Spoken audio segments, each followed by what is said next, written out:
fucking Led Zeppelin, and then a lot of people reacted badly, where it's like, oh, we don't want to do, where it was like you had to have it, that kind of a thing. I suppose that was where the punk pop thing came in, where they started adding melody to it, and then when it started when people started, it became the new wave music, or new wave movement, and started the 80s.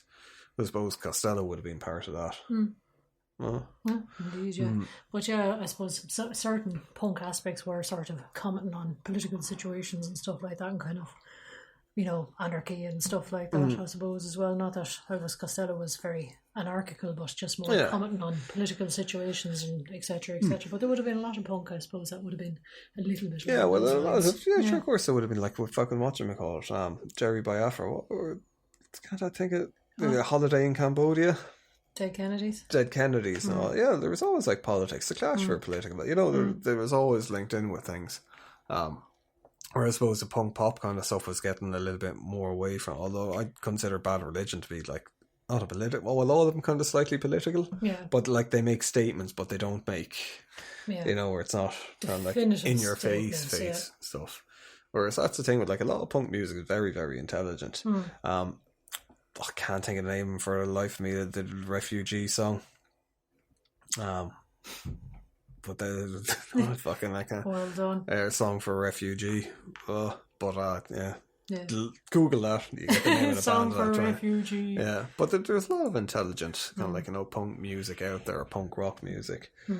Which it's definitely, because I think a lot of people when they do think of punk, they think of Green Day, which isn't a bad thing, but they don't. I think they miss out on a lot more, and as well because I think they have their own share of intelligent songs as well. It's not all about. Oh no, I'm not saying that, but like people get into a whole thing about Green Day because they are so big. People, oh god, and then people will associate with like So Good Charlotte and Avril Lavigne and this and that kind of like punk pop, or they're going, it's a dirty just word. for teenagers. Now,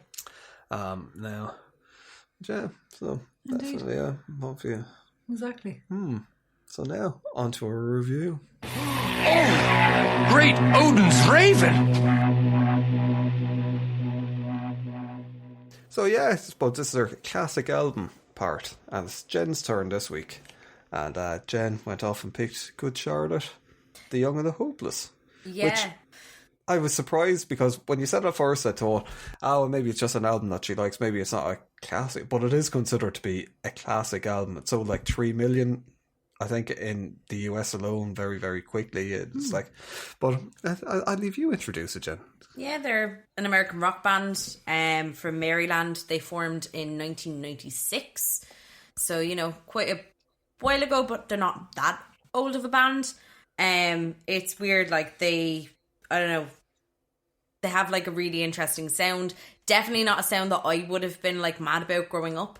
But a girl just introduced me to it when I was about 14, 15, and I just absolutely fell in love with that particular album. And it's funny because I actually forgot about it for a few years in recent years, and then kind of, through the podcast and just kind of looking into music and stuff, I was like, oh yeah, I used to love this. And I actually found it was one of the very first CDs I ever bought. And I think one of the kind of attractions to the music was that my mother hated it.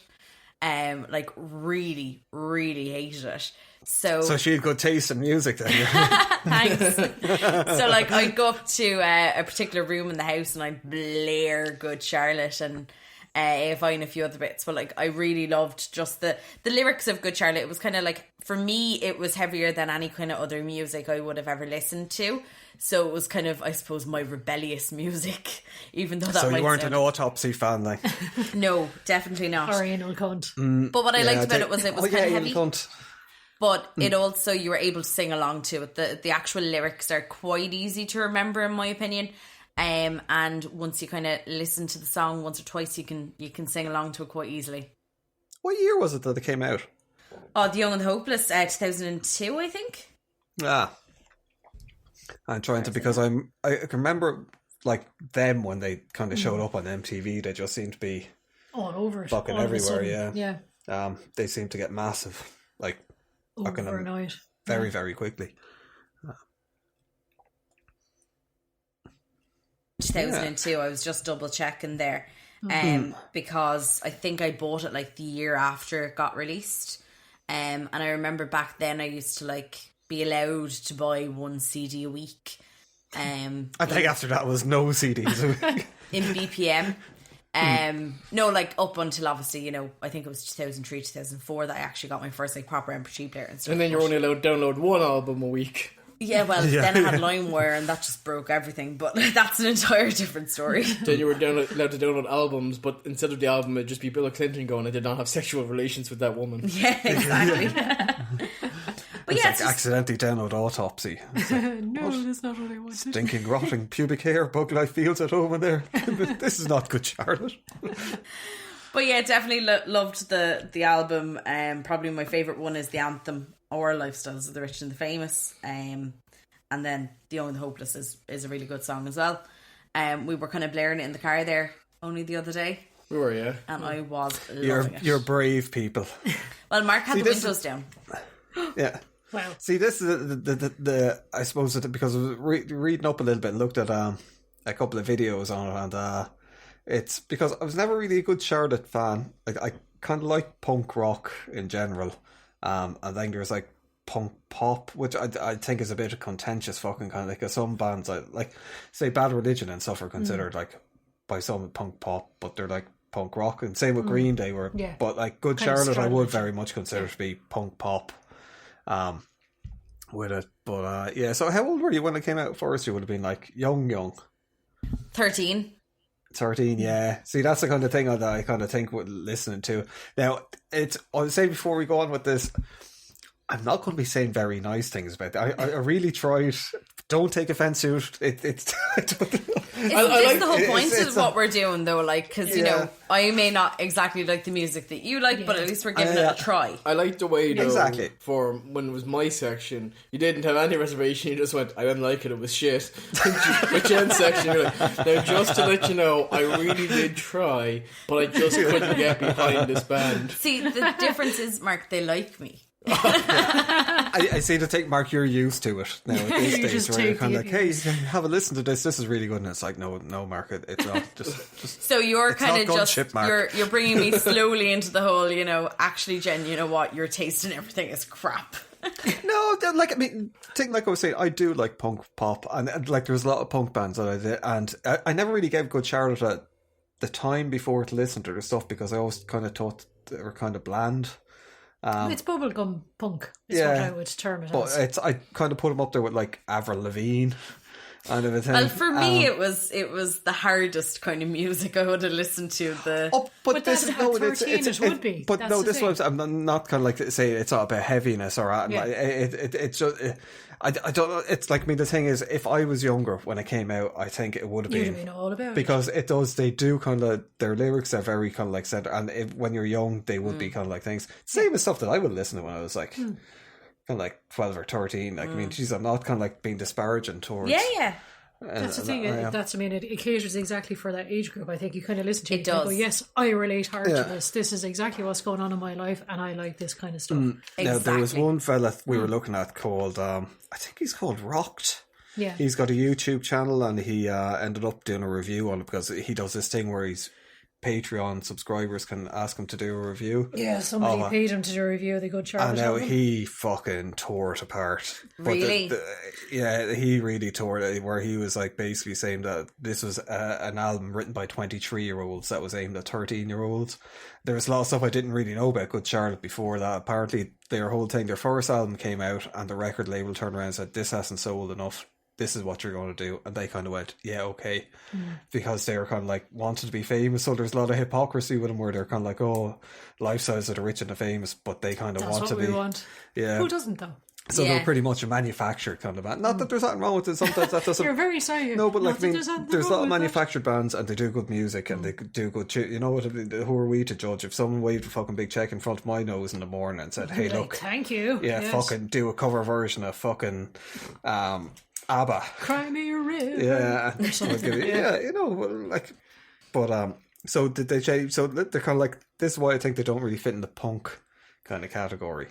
think It's not a punk aesthetic or it's an not a punk attitude. aesthetic. No, Yeah. it's kind of like, kind of doing it. And as well, there was one thing I was reading as well, just on the hypocrisy side of I was reading about that one. I think the guitarist won an award for like Vegetarian of the Year from fucking Pete or something like How that. did you win it? And then they went off and they were promoting KFC in Australia. Oh no, you can't do that if you're a vegetarian. Bloody hell.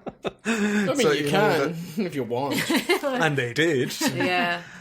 So there is, I think, it's, but like, yeah, I'm not gonna kind of like shit on you for liking them or anything like that, because plenty of stuff that did we you fucking listen enjoy to the that. music? Well, I would have been similar enough. Like, it would have been a band that I would have kind of like I've heard of, but I never would have really got into or know. Like, if you asked me name one of their songs before this, I wouldn't have really been able to do so. As I listened through this album now, I was like, oh, so they sing that song or this song, Yeah. because they have a very like.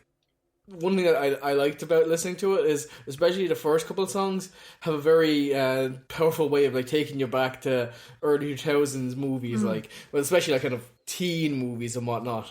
But you just kind of feel like you're back in the early 2000s, and like, it's just like, oh, this is weird, but it's nice. And some of those songs I did like, I just never knew they came out. Like the first, like the like from A New Beginning down to Girls and Boys, I was really enjoying. And then I found it kind of went. What I found was a little bit weird was it feels like they took two album ideas and just mashed it together. Definitely. Like, yeah. you have your really upbeat, quick music, and then you have this slower, more like tempoed music. And neither of them are wrong, or neither of those are right. But having them together, it's kind of a very odd mix, because it's like you're getting really pumped up, and all of a sudden it's like, and now a slow set, and you're just like, It's the middle of the album. Yeah, the album is paced really, really badly, and it's It like is. there's stuff on it, like that fucking song about suicide. What one was that called? Where it's The Day That I Die. No, that'll actually come into that though. But Hold On, which was like, there's a nice sentiment to it, where it's like saying to people, look, hold on, things get better, don't kill yourself. Yeah. And it's very message. kind of, Yeah. but it's like still a little bit juvenile, really. But then it's like the fucking song after that is like Riot Girl, where it's all about, oh, she's a, and then they do two songs later called The Day That I Die, which it's all about pro-suicide. So you can't have a fucking song on the album going like, oh, kind of like this, we're doing this kind of like for people, just hold on, don't, and then it's kind of like the best Don't thing kill that you'll have yourself. is the day that you Actually, die. you know Kill what? yourself. 2 songs yourself. later, I've changed my mind. But yeah, as an album as a whole, it's kind of, It's a bit all over the place. yeah, exactly. That's the best It's way to kind put of it. hung together a bit awkwardly. Yeah, But that's it. They I should have think maybe some gotten of the better production. songs are quite good now. Like, some of the songs, I could see myself adding to a kind of a general rotation of a playlist. Yeah. Like what ones? Like the anthem, because it just makes me kind of like, I love the it throws back to like back in the early 2000s. Lifestyle of the Rich and Famous as well. And then like The Young and Hopeless, I might do that, but there was those two ones that I probably would, and maybe Girls and Boys. Those were the kind of three standout songs to me.